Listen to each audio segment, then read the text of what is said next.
माननीय सदस्य सुखराम चौधरी जी ने एक बहुत ही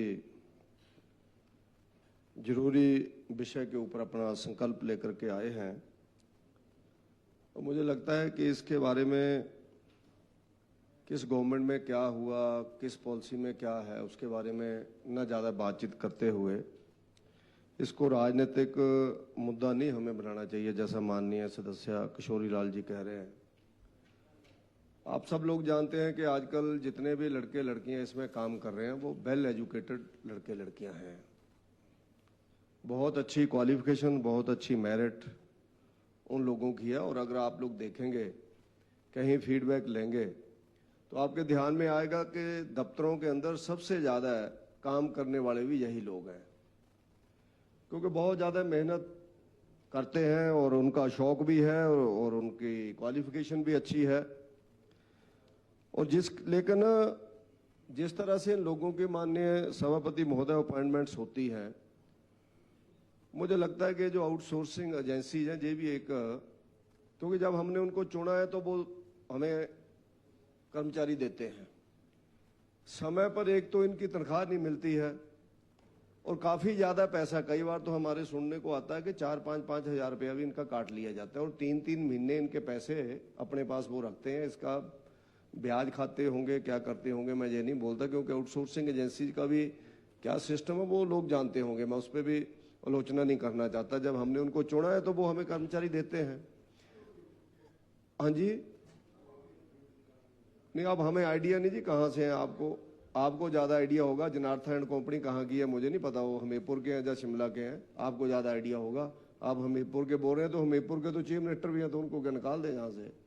आप बोल रहे हैं हमीरपुर के, हटा दो चीफ मिनिस्टर को अपने को। फिर आप इतने सीनियर आदमी होकर के चौधरी साहब हमेशा राजनीतिक बात करते हैं। हम आपसे प्रेरणा लेना चाहते हैं और लास्ट टर्म है आपका, तो प्रेरणा दे करके जाओ आप नए बच्चों को, तो इसलिए ज्यादा पंगे में मत पड़ो प्लीज। माननीय सदस्य, तो हमीरपुर के तो निकाल दे उनको। भाभी जी जरा सुक्खू जी को बता देना, चौधरी साहब अपोज कर रहे थे हमीरपुरियों को।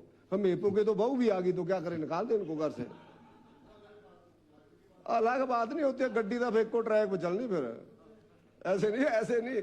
मैं आपसे अपेक्षा करता हूं कि आप बड़ी बात करें, आप खुली बात करें, आप भी अपना विचार दें। मुझे लगता है बीच में, इस उम्र में जाकर के आप बीच में बोलेंगे तो हर्षवर्धन चौहान जी थोड़ा, मैं कोई राजनीतिक बात कर ही नहीं रहा हूं मंत्री महोदय, मैं बात कर ही नहीं। आप सुखराम जी बोल रहे थे, आप तब भी बैठे बैठे बोली जा रहे थे।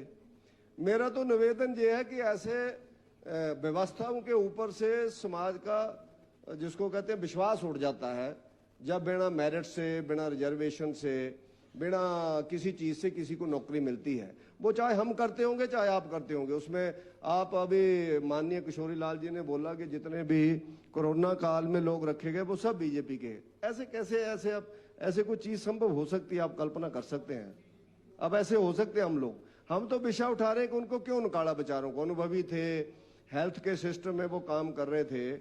हम लोग जहां बैठ करके ना, कई बार आदमी को, जैसे ट्रक ड्राइवर को छोटी गाड़ी ध्यान में नहीं आती ना, 5 फुट ऊंचा होता है, उसका किसी में भी बच जाए तो उसको कुछ होता ही नहीं है, सारे नीचे वाले मरते हैं। कार वाला है, टेम्पू वाला है, कोई भी है। अब टिप्पर आ गए हैं, वो ट्रक वाले को भी नहीं मानते हैं। ऐसे कई बार राजनीतिज्ञ और अफसरशाही भी ये मानती है कि हम बड़े बड़े हैं। आप कल्पना करो, हजारों लड़के लड़कियां कितनी बड़ी क्वालिफिकेशन लेकर के घरों के अंदर, आपके परिवारों के अंदर भी बैठे हुए हैं, हमारे परिवारों के अंदर भी है। अब उनको हम लोग 12,000 रुपया दे रहे हैं। 12,000 रुपया तो बद्दी रोटी वाला में, फैक्ट्री वाले दे रहे हैं लेबर वालों को। मैं अपनी गवर्नमेंट का मैं नहीं कहता, हमारे टाइम भी ये सारी चीज चलती रही, आपके टाइम पर फिर आप बोली जा रहे हैं। मैं तो चाचा जी कुछ बोल ही नहीं रहा हूँ, आप ऐसे पच्चीस फालतू में। तो उसमें मेरा तो निवेदन ये है कि उन लोगों की, ठीक है, सुखविंदर सिंह सुक्खू जी ने अभी उसमें बढ़ोतरी की है, शायद 1,500-2 हज़ार रुपए की बढ़ोतरी की है, लेकिन 12,500 रुपए में क्या होगा उसका? मेरा ये मानना है कोई भी गवर्नमेंट है, कोई ऐसे पक्ष है जिनको तो हम लोग ओवरलोड ही चलाई जा रहे हैं, ऐसे पक्ष है, मैं उसमें बोलना नहीं चाहता हूं, आपने भी ओवरलोडिंग की है, ठीक है ना। और उन लोगों के पास तो इतना पैसा कि आप कल्पना नहीं कर सकते हैं। और कई ये 12-12, 12.5 हज़ार रुपए में आपके बच्चे को तनख्वाह देगा कि आप उसकी शादियां रोक गई हैं लोगों के गांवों के अंदर। वो बीजेपी कांग्रेस में नहीं, उसमें मत तो लो आप उनमें। आपने किसी को बेटी देनी है तो आप भी देखते हैं कि उसका कोई बिजनेस है या उसका कोई नौकरी है। 12,000 नौकरी बेचारे ने की हुई, एमसी है, की हुई एमटेक है, की हुई एमए है, इंग्लिश एमए है, उसको बेचारे को आप क्लर्क लगा रहे हो और हम लोग 12,000 रुपया दे रहे हो। सबसे ज्यादा काम भी वही कर रहा है, सबसे ज्यादा ट्रेंड भी वही है और सबसे ज्यादा देर दफ्तर में भी वही बैठता है। तो इसलिए सभापति महोदय, मेरा इसमें हर चीज में हम लोग राजनीति करते हैं, बजट में बोलते रहे, हम लोग गवर्नर साहब के अभिभाषण पे बोलते रहे, लेकिन जब मुझे लगता पॉलिसी मैटर हो तो कम से कम किसी कमरे के अंदर बैठ करके हमें निर्णय लेकर के उसके ऊपर इंप्लीमेंटेशन करनी चाहिए हम लोगों को, उसमें नहीं ज्यादा चक्कर में जाना चाहिए।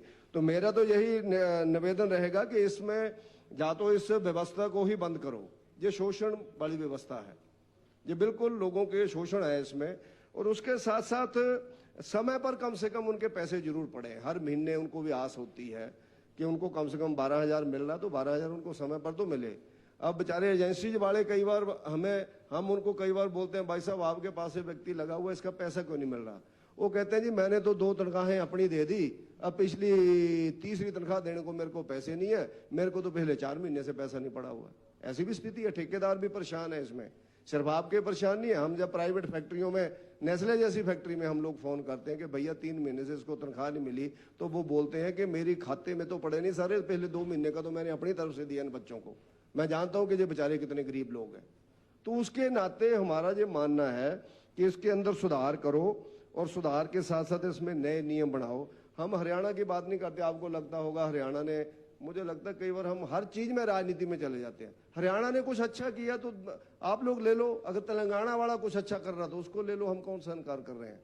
आपके कर्नाटक वाला अच्छा कर रहा तो उससे ले लो, वो चाहे कांग्रेस की गवर्नमेंट है, क्योंकि हर आदमी के मन की अलग अलग पॉलिसी के बारे में उपज होती है। सभापति महोदय, कोई व्यक्ति वहां अच्छी चीज निकालता, हमें उससे ले लेना चाहिए, उसमें पार्टी लेवल पे नहीं उसमें जाना चाहिए। केंद्र ने कुछ अच्छा किया उसको करो, कुछ हम अच्छा कर रहे हैं तो केंद्र को स्टेट से चीज ले जानी चाहिए कि उस स्टेट ने अच्छा किया। तो इसलिए मैं सिर्फ इसमें ज्यादा बातचीत नहीं करना चाहता, मैं सिर्फ इतना ही निवेदन करना चाहता हूं कि एक तो इनकी तनख्वाह की बढ़ोतरी करनी चाहिए, पहले तो पॉलिसी के ऊपर रीथिंकिंग होनी चाहिए कि पॉलिसी हमको चलानी है या नहीं चलानी है।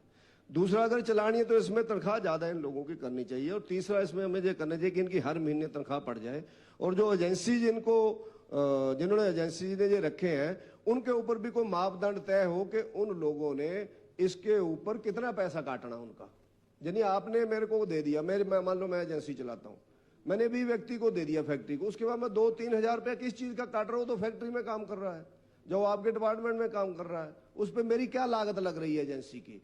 और मैंने तो पहले भी बोला था कि हमारे पास एक लेबर एंड एम्प्लॉयमेंट डिपार्टमेंट है, हम उसके माध्यम से आउटसोर्सिंग क्यों नहीं रखते हैं? उसमें पॉलिसी बनानी चाहिए। लेबर एंड एम्प्लॉयमेंट डिपार्टमेंट का मतलब क्या हुआ फिर? उसके माध्यम से आप आज की डेट में उद्योग मंत्री जी आपके पास होगा, पहले हमारे मित्र के पास था, मैंने उनके ध्यान में भी 1-2 चीजें लाई थी। तो इसलिए इन चीजों के ऊपर विस्तार से चर्चा करके आपके हमारे परिवारों के रिश्तेदार भी, आम समाज से आए हुए लोग भी आज 10-10 हजार रुपए में कैसे गुजारा होता, आप हम लोग कल्पना भी नहीं कर सकते उस चीज की। और उसके कारण आप लिस्ट बनाना शुरू करना चाहते जी, एक गांव के अंदर 20-20, 10-10 लड़के लड़कियों की शादियां नहीं हुई है, 28-28, 35-35 साल के हो गए लोग। आप लिस्ट बनाना एक बार ऐसे अपनी कंस्टिट्यूंसी की हालत देखना क्या है, क्योंकि हम एक कंज्यूमर स्टेट है, हमारा विश्वास सरकारी नौकरियों के ऊपर है, उसके बाद ही हम शादी की तरफ को थोड़ा ध्यान लगाते हैं। जब बिजनेस थोड़ा बहुत अभी होना शुरू हुआ है, उस बिजनेस की तरफ ध्यान लगाना शुरू करते हैं। तो इसलिए हमें जहां बैठ करके हर आदमी के बारे में सोचना चाहिए, जो वो चाहे कोई भी व्यक्ति है, और इसको राजनीतिक मुद्दा हम लोगों को नहीं बनाना चाहिए। जैसे किशोरी लाल जी थोड़ा सा मुझे लगता है साइड में चले गए थे, लेकिन मेरा जो मानना है कि जो राजनीति का मुद्दा नहीं है, बीजेपी कांग्रेस का मुद्दा नहीं है, हिमाचल प्रदेश के लाखों नौजवान लड़के लड़कियों के भविष्य का प्रश्न है। इसलिए उसके बारे में कोई विस्तृत पॉलिसी हम लेकर के आए, जो हम मान सकते हैं कि उस सोर्सेज को देख करके हम उतनी तनख्वाह जितनी हम पहले देते हैं नहीं दे सकते, शायद इसलिए जो पॉलिसी आई है, किसी दिक्कत में आई होगी पॉलिसी, वरना कोई लीडर क्यों चाहेगा कि 10,000 में किसी को हम लोग रखें। अगर हमारे पास सोर्सेज हैं तो हम लोग 50,000 भी दे देंगे, लेकिन अगर मान लो ना 10 जरूरी है ना उस लेवल पे दे सकते हैं, उसके बीच में से क्या हो सकता है? तो ये बैठे आप लोगों के बीच बहुत से यंगस्टर, हमारे मंत्री भी है, हमारे एमएलए साहब भी है, और अगर आप लोग चाहें तो हम लोग इकट्ठे भी बैठ सकते हैं। हिमाचल का सौभाग्य है कि 2 ही पार्टियां जहां ज्यादा उल्टा सीधा गंदमंद नहीं है, जहां पर जैसे बाकी स्टेटों के अंदर है, कोई रीजनल पार्टियां नहीं है, कोई जातिवादी लोग नहीं है, कोई परिवारवादी लोग नहीं है। तो जहां पढ़े लिखे लोग इस कैंपस के अंदर आए हुए हैं, जहां आप अगर क्वालिफिकेशन देखेंगे तो मुझे लगता है बड़े बड़े ऑफिसर लग सकते थे जो सारे लोग। तो उसका लाभ क्या मिल रहा है? जो पुराने लोग 10वीं पास, बेचारे अपने टाइम में 10वीं भी बड़ी होती थी, 8वीं पास करके गए, वो ही हम करी जा रहे हैं, बदलियों के पीछे लटके हुए हैं, पॉलिसी के ऊपर सोच ही नहीं रहे हैं। तो इन सारी चीजों को मुझे लगता है इधर चाहे बैठे हैं चाहे उधर बैठे हैं, एक परंपरा चलानी चाहिए कि भैया बैठ करके बताओ क्या हो सकता है, कैसे हो सकता है। फिर जो गवर्नमेंट में वो अपनी मुसीबत बता सकता है, यार ये नहीं हो सकता, इतना हो सकता है, ऐसे नहीं हो सकता, ऐसे हो सकता है। तो मुझे लगता है उसके ऊपर माननीय चंद्र कुमार जी और माननीय शेंडल जी जैसे बहुत वरिष्ठ लोग और भी 5-5, 6-6 बार जीते हुए कई लोग हैं, वो अपने अनुभव का लाभ दे सकते हैं। और उसके बाद हमारी युवा शक्ति जो है वो पथ भ्रष्ट ना हो, वो किसी गलत कामों की तरफ ना जाए, उसको क्वालिफिकेशन के हिसाब से बिजनेस के कोई सोर्सेज या नौकरी को कोई सोर्सेज अगर हम लोग देंगे तो मुझे लगता है कि उसमें हमारे जहां बैठने का तभी लाभ होगा।